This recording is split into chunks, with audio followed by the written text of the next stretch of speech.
The night wrapped around the mansion like a velvet cloak, its weight pressing against every window and pane. A storm was building beyond the horizon, its distant growl promising fury, but inside, a hush had fallen, an uneasy stillness, like the moment before a wave crashes onto the shore. Clara stepped lightly on polished marble, each footfall echoing softly. She paused, listening to the silence, the wind's sigh through gaps, the tension pulsing in the darkness.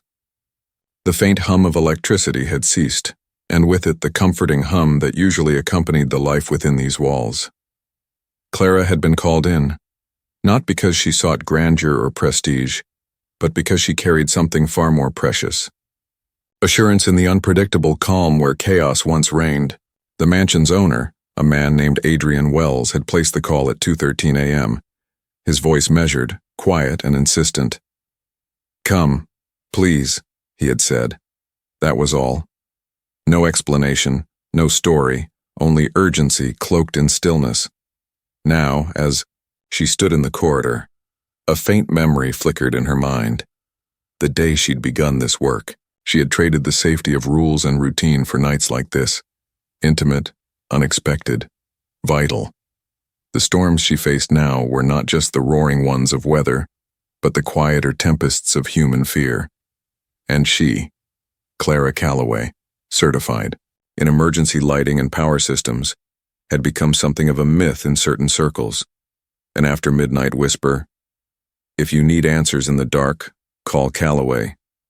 In one hand she held a compact toolkit, handy, efficient, well-loved. The tools inside were neatly arranged, each one familiar to her careful fingers. In the other hand she carried a slim lantern, its battery fully charged, reflecting her meticulous attention to detail.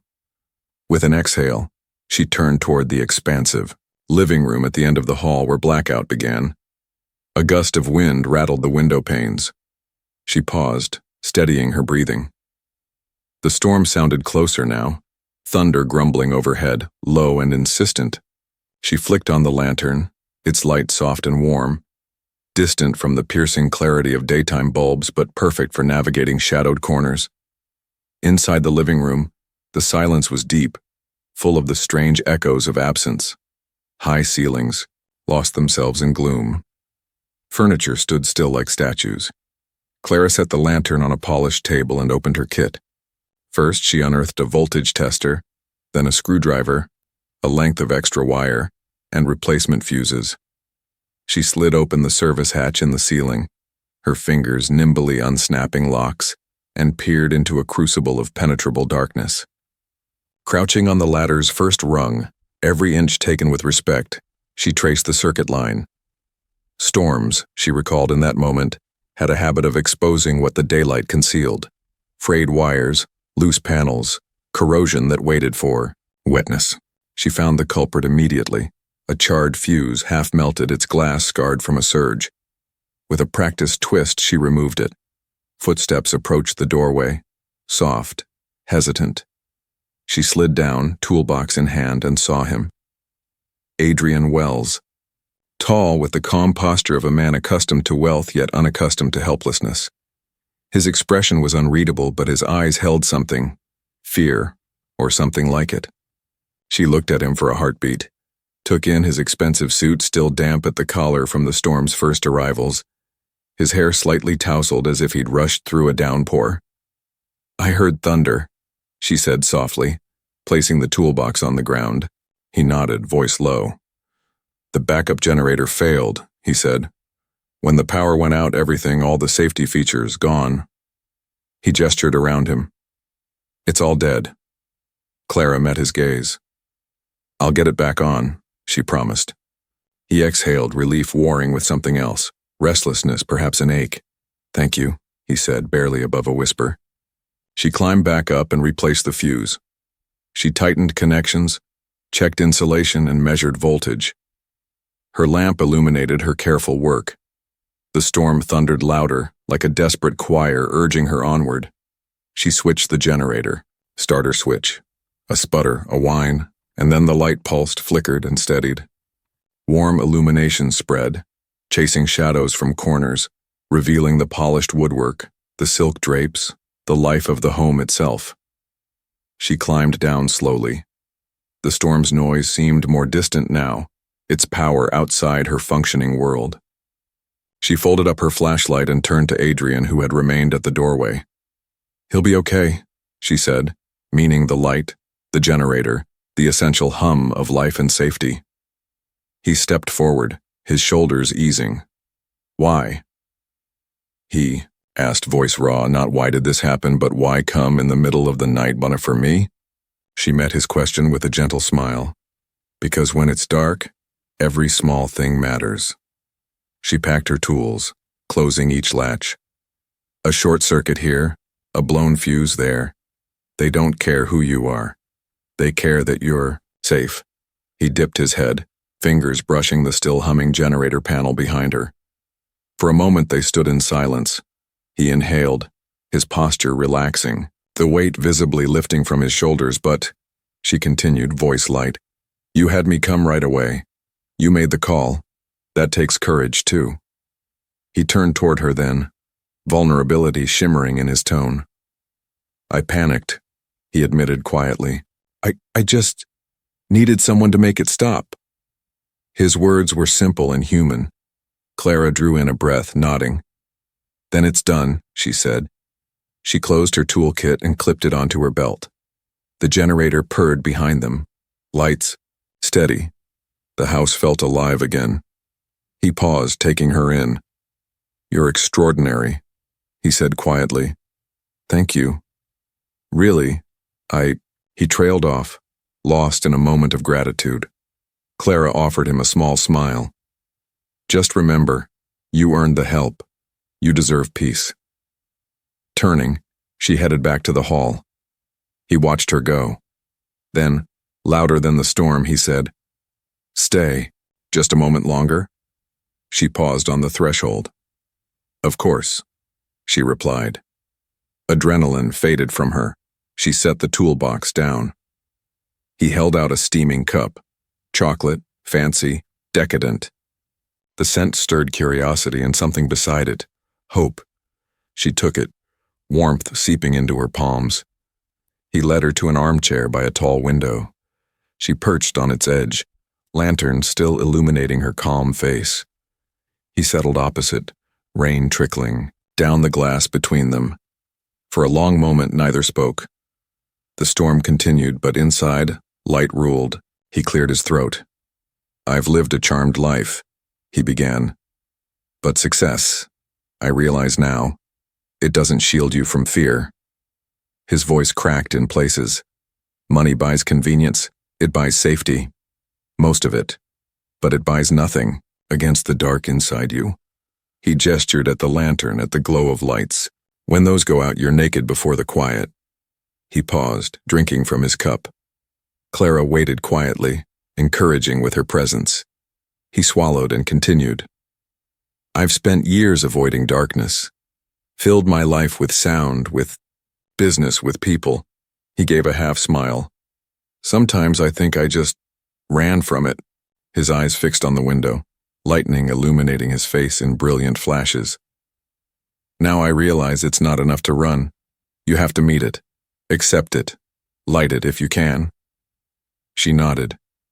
She had sat with people in lightless rooms, not electrical darkness, but the darkness of grief, regret, fear. She knew the habit of running. She also knew that light, literal or figurative, could redeem the moment. He looked at her, vulnerability unmasked.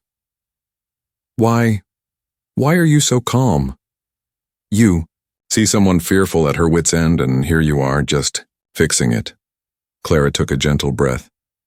"Because I know your fear doesn't last. It changes shape, yes, but it comes and goes. And tonight? Tonight, it's a blown fuse.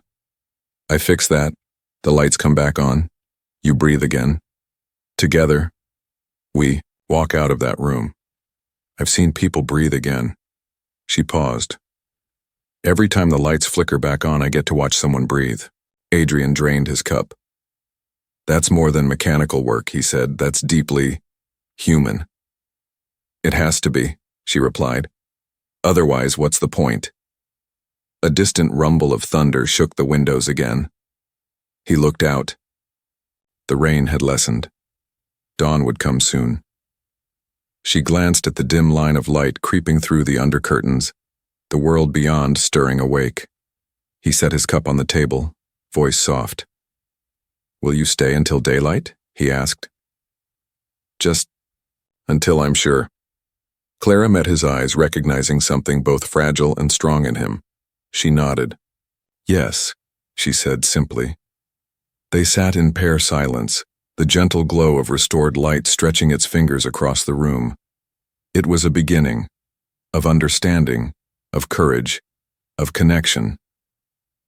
The storm still murmured outside, but inside, they found a hush that felt like home, and in that hush, Clara thought, every storm ended.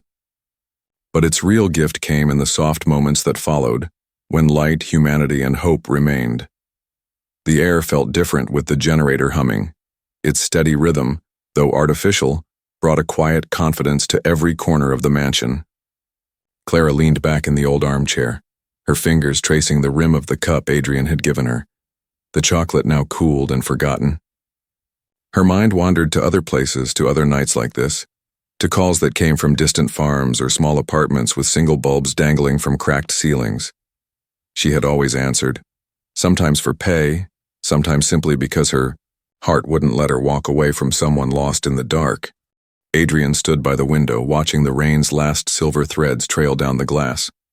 A few stars peeked from behind tattered clouds as though offering proof that the night, no matter how heavy, always ended. He turned slightly, his profile drawn in the soft light, and for the first time she noticed the tired lines etched beneath his eyes. Wealth had dressed him in tailored suits and polished shoes, but time had carved its own quiet mark on him. "You know," he began, his voice low, "when I built this place I imagined it as a fortress, a place where nothing could reach me, no worry, no regret, no darkness." His tone wavered, but he pressed on. But tonight, with the power gone, it felt like all the walls crumbled, like the fortress wasn't strong enough. Clara nodded, leaning forward. "Sometimes," she said carefully, "it's not the walls that keep us safe. It's the people who walk through them with us. Light can flicker, generators can fail. But people? Even strangers, sometimes they're the strongest part of any fortress." He turned then, fully facing her, his expression open but cautious. "You believe that? Even after all you've seen? All the late-night calls, the desperation?" She smiled, though it was a small, quiet smile, born of long nights and worn roads. "Especially after those. When everything else goes dark, people shine brighter than they know." He seemed to consider that, his brow furrowing slightly as if turning her words over in his mind. Then he sank into the chair opposite hers, exhaling deeply. His shoulders slumped, not from defeat, but from a release he hadn't known he'd needed. "I thought I was the only one left," he said, voice barely above a whisper, "in this house, in this life. But then you showed up. Just like that. Like the storm brought you here." Clara felt the weight of his words settle between them, a shared vulnerability that neither luxury nor training could erase. She set the cup aside and leaned in, elbows resting on her knees. "You called," she reminded him gently. "You asked for help. That's the part no one else can do for you." His eyes flickered, catching the warm glow of the lantern. "Maybe," he murmured. "Maybe I was finally ready to be seen, to let someone in." Outside, the wind had slowed, leaving only a soft patter of raindrops, a soothing rhythm against the eaves. The storm's rage had passed, and in its place a fragile hush wrapped the house in a tentative embrace. Adrian drew in a breath and let it out slowly, as though unburdening himself of a weight he'd carried too long. "When I was a kid," he said after a moment, "I used to dream of a life with no shadows, a place where the light always stayed on." His voice trembled slightly, the confession raw and honest. "But no matter how hard I worked, no matter how many houses I built or people I hired, the darkness always found a way in." He paused, looking down at his hands. Maybe I thought that if I built the walls high enough, I could keep it out. But tonight, he trailed off, his gaze drifting back to her.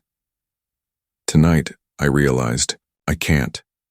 Clara watched him, her own heart echoing the tremor in his voice. We all build walls, she said softly.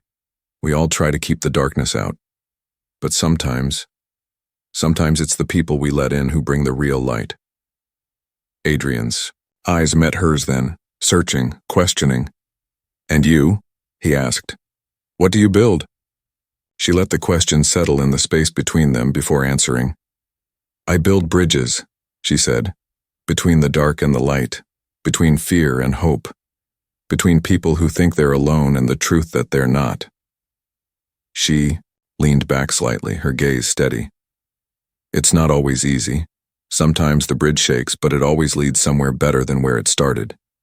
He absorbed that, his posture softening, the weight of isolation lifting bit by bit. Bridges, he repeated as though the word itself carried a magic he'd long forgotten.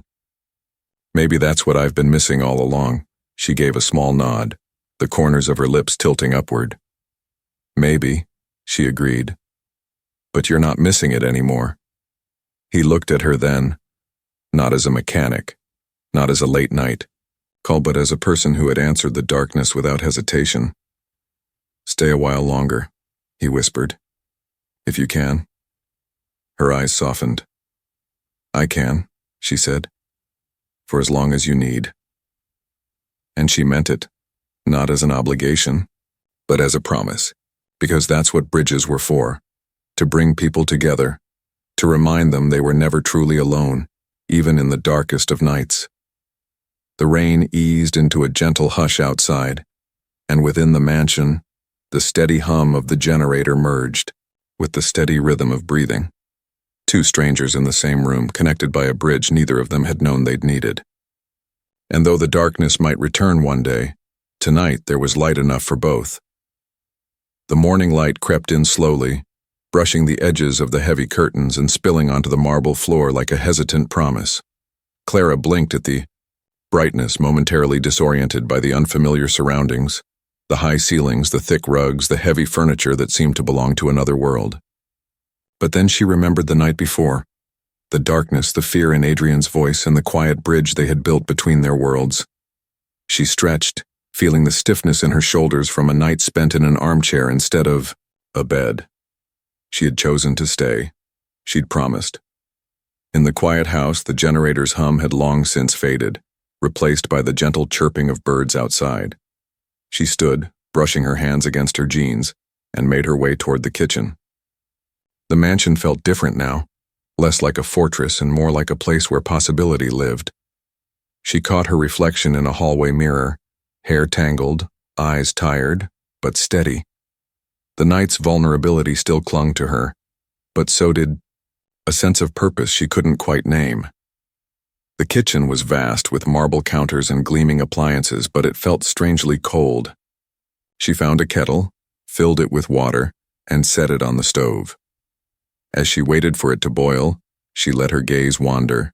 Expensive paintings lined the walls, a fruit bowl sat untouched on the counter, and a small stack of unopened mail rested near the window.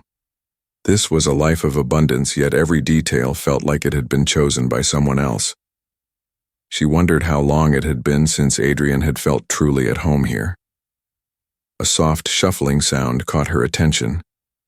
She turned to see Adrian standing in the doorway, his hair tousled, a robe loosely tied around his waist.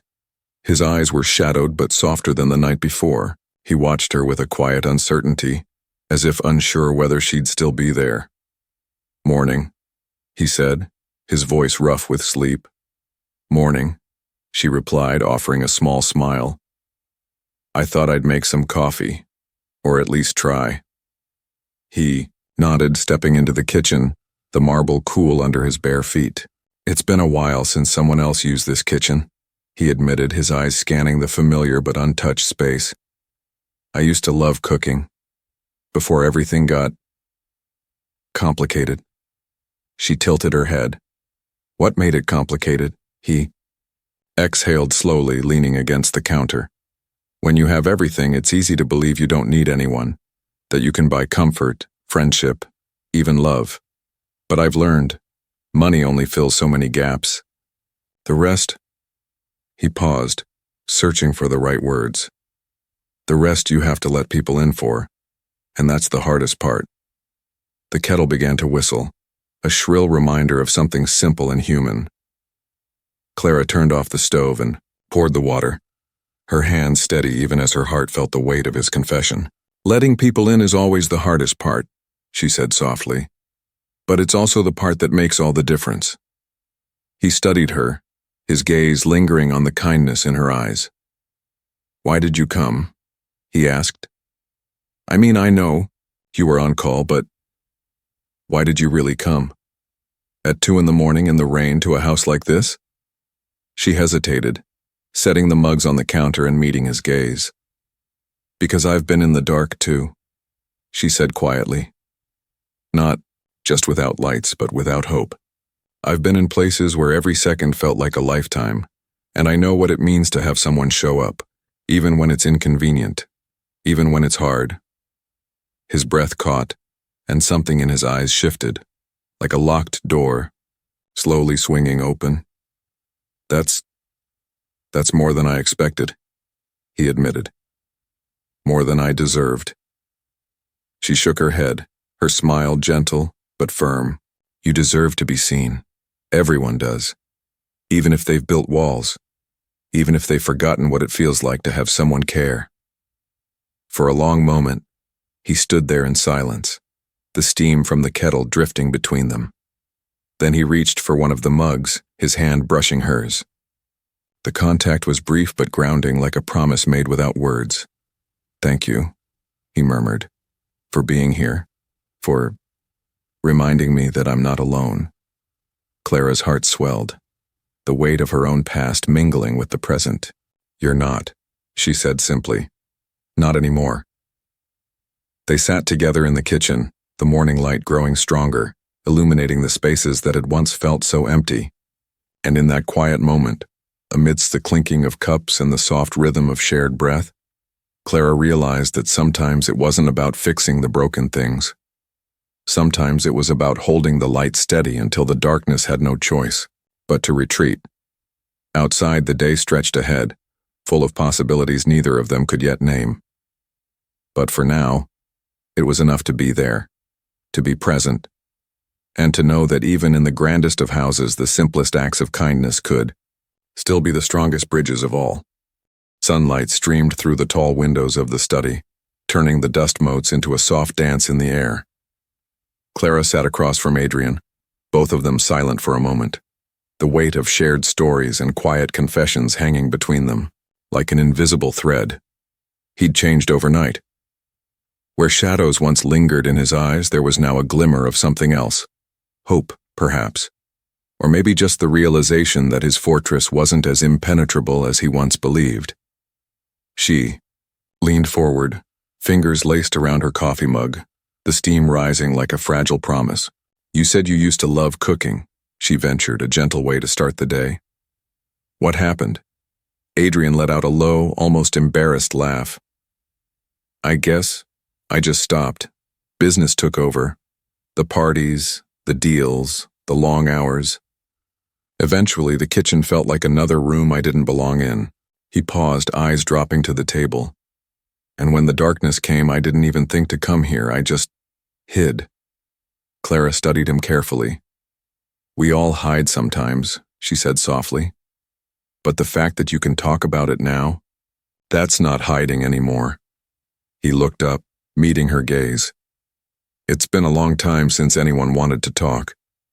Most people see the house, the name, the money, and that's all they want. They forget there's a person behind all of that. He toyed with the edge of a napkin, fingers restless. Last night, when you stayed, I realized I hadn't let anyone see me in a long time. Her heart ached for the loneliness in his voice. She reached across the table, her hand brushing his. Maybe it's time to change that, she said. Not just with me, but with everyone. Let them see you. His breath caught, like he was afraid to believe it was that simple. "And what if they don't like what they see, he asked, voice small. Clara shook her head gently. "Then they're not the ones who matter." She paused, letting that settle between them. "The ones who do matter, the ones who will stick around, are the ones who'll see you and stay anyway." He let out a shaky laugh, a sound that was half relief and half disbelief. "You make it sound easy," he said. "It's not easy," she corrected him. "But it's worth it." She let her hand fall back to her mug. "So what do you want to do with this second chance? Because that's what this is, Adrian. A second chance to be whoever you want to be, not just the man behind the locked door." The question hung in the air, heavy and waiting. Adrian leaned back, eyes unfocused, as he considered her words. "I don't even know," he confessed. "I've spent so long building walls that I'm not sure what's on the other side anymore." "Then maybe," Clara said, leaning in, "you start small, one room at a time, one conversation at a time, one act of kindness at a time, and when the walls start to crumble, you let the light in." He stared at her, really seeing her for the first time, not just the mechanic, the stranger in the night, but the bridge she'd become in his life. "Stay," he said quietly. "I mean, don't just fix the light and go. Stay a while. Help me figure this out." Clara hesitated, her mind drifting back to the people she'd helped before, the ones who'd been too scared to let anyone stay, the ones who'd let the darkness consume them. Adrian was different. He wanted more than a quick fix. He wanted to heal. "Okay," she said at last. "I'll stay, but not as your mechanic, as your friend. And maybe," she added with a small smile, "as your cooking partner too." A slow smile broke across Adrian's face, warming his features. "Deal," he said, the word carrying more weight than any contract he'd ever signed. Outside, the wind rustled the leaves of the old oak tree by the gate, as if nature itself was holding its breath. The mansion, once cold and silent, now felt alive, its halls filled with the possibility of laughter, of conversations that would stretch long into the night. Clara glanced around, imagining the rooms filled with warmth instead of shadows, with music instead of echoes. She knew it wouldn't be easy. Darkness never surrendered without a fight. But she also knew that Adrian's first step had already been taken. He'd opened his door and asked her to stay. In the quiet between their words, in the soft rays of morning light, Clara realized that sometimes the most powerful thing wasn't fixing the broken parts of a house or a life, but choosing to share the space with someone willing to help carry the weight. And in that choice, hope had a chance to grow. The days that followed unfolded like pages in a new book, each one different, each one offering a chance to rewrite the past. Clara settled into the mansion's rhythms, her presence weaving itself into the fabric of Adrian's life with a quiet certainty. She found herself not just repairing lights and appliances, but helping him patch up the parts of himself that had long been neglected. Adrian had always believed that control was the key to survival. He had built his empire brick by brick, dollar by dollar, until the walls were high enough to keep out the world and everyone in it. But with Clara in the house, the fortress felt less like protection and more like a prison he'd willingly walked into. He hadn't known how lonely his success had made him until her laughter echoed down the hallways, chasing away the shadows. One evening after dinner, a simple meal they'd cooked together, Adrian found himself standing by the window in the study, the city lights twinkling like distant stars. Clara sat on the old leather couch, her legs tucked under her, a book resting open in her lap. The quiet between them felt comfortable, like a warm blanket. He turned from the window, his gaze settling on her. "I can't remember the last time I felt at home," he confessed. The words tumbled out of him, fragile but real. "Even before the darkness, before the loneliness, I don't think I ever truly let myself feel safe." Clara closed her book, her eyes gentle and unwavering. "Maybe that's because you were always waiting for the other shoe to drop. Waiting for the darkness to come back." He let out a breath he hadn't realized he'd been holding. "Yeah, that's exactly it. It always felt like no matter how bright the lights were, the darkness would find a way in. So I stopped trying. I just kept building walls and pretending I didn't need anyone. She stood and crossed the room, stopping just in front of him. Her hand came to rest lightly on his arm. But you do need people, Adrian. We all do. And that's not weakness. It's what makes us human. He met her gaze, eyes bright with unshed tears. I'm scared, he admitted, voice trembling. Scared that if I open the door, the darkness will swallow me again, and this time I won't find my way back. Clara's touch was steady, her voice calm. Then don't open the door alone, she said. I'm here and I'm not leaving. We'll face whatever comes together. A shiver ran down his spine at the thought of letting someone stand beside him in his most vulnerable moments. But there was strength in her eyes that he hadn't seen in himself in years. Slowly he nodded. Okay, he whispered. Together. They spent the next few days transforming the mansion from a hollow shell into a place where life could bloom again. Clara insisted on opening every curtain to let the sunlight flood in. They moved furniture, dusted corners that hadn't seen attention in years, and even added plants to the once stale hallways. The house felt different, alive, and full of possibility. One afternoon, as they painted one of the guest rooms a soft, welcoming color, Adrian paused and watched her. She had a streak of paint on her cheek, her hair tied up in a messy bun, her laughter filling the space like music. Something shifted inside him, a quiet realization that she had become more than just a guest. She was part of his story now.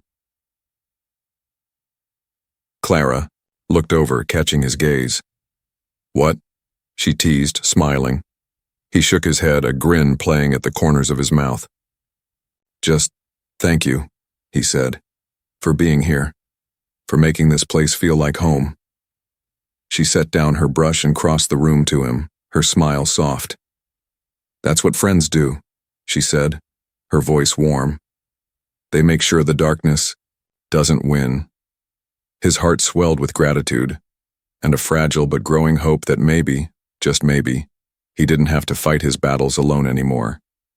The days stretched on, each one filled with laughter, hard work, and the slow but steady rebuilding of trust and friendship. And through it all, Adrian found himself learning to live in the light again, one small step at a time. Sometimes, in the quiet moments, he still felt the old fear, the darkness waiting just beyond the door. But when he looked at Clara, he knew he wasn't alone. And for the first time in a long time, that was enough to make him believe that the light could win. A soft breeze drifted through the open windows, carrying with it the scent of fresh paint and the promise of a new beginning. The house had transformed. It no longer felt like a cavern of secrets, but a place where laughter echoed in the halls and where every room whispered of second chances. Clara leaned against the doorway of the study, watching Adrian as he ran his fingers along the polished surface of the old piano, a relic from a time when he'd believed music could drown out his doubts. "Do you play?" she asked gently, her voice carrying the same warmth that had come to define her presence in his life. He glanced over his shoulder, a smile tugging at the corners of his mouth. "I used to. My mother taught me when I was young. I stopped when she—" His voice trailed off, the memory catching in his throat. Clara crossed the room and stood beside him, close enough that he could feel the steady strength she carried with her. "It's okay," she said. "You don't have to tell me everything. Not all at once." He shook his head slowly, his gaze fixed on the ivory keys. "No, I want to." He took a deep breath. "She passed away when I was 16. After that, music felt like a door I couldn't open without her. And then, business, success, loneliness, it all crowded in until the music just stopped." Clara reached out, her fingers brushing his. "Then maybe," she said softly, "it's time to play again. Not for anyone else, just for you." Adrian's eyes glistened with unshed tears. He hadn't allowed himself to be this vulnerable in so long that it felt like stepping onto a ledge. But with Clara here, that ledge didn't feel so high. He lowered himself onto the piano bench, hands trembling as he positioned them over the keys. The first note was hesitant, a single sound in the vast silence of the house. Then another, and another. As the melody unfolded, the house seemed to exhale, a sigh of relief that life had returned. Clara closed her eyes, letting the music wash over her. Each note carried pieces of Adrian's story, the pain he'd hidden, the fears he'd buried, and the fragile hope that maybe, just maybe, he could be more than the shadows that haunted him. When the final chord faded, he let his hands fall to his lap, breathless and spent. Clara opened her eyes, tears streaking her cheeks. "That was beautiful," she whispered. "Thank you for sharing it with me." He turned to her, a mixture of relief and disbelief on his face. "I didn't realize how much I missed it," he said, his voice breaking with emotion. "Or how much I needed to remember that part of myself." Clara smiled through her tears. "That's what healing is," she said. "Remembering who you are beyond the pain, letting the light back in." He stood, his movement slow but deliberate, as though every step was a choice he'd made to keep moving forward. "I think I'm ready," he said at last. "Ready to let the light in. Ready to live again." She reached for his hand and he took it without hesitation. Together they walked toward the open doorway, where the late afternoon sun streamed in, painting the walls in gold. The darkness still lingered in the corners, a reminder of battles fought and scars earned, but it no longer ruled him. Adrian turned to Clara, gratitude and something deeper shining in his eyes. "You stayed," he said, his voice steady, "even when you didn't have to." Clara squeezed his hand gently. "Of course I did," she replied, "because everyone deserves a chance to find their way home." As they stepped outside, the world seemed to greet them with open arms. The wind carried the promise of new beginnings, and the sun set the horizon ablaze with color. And in that light, both of them knew that the journey wasn't over, but it was theirs to take, together.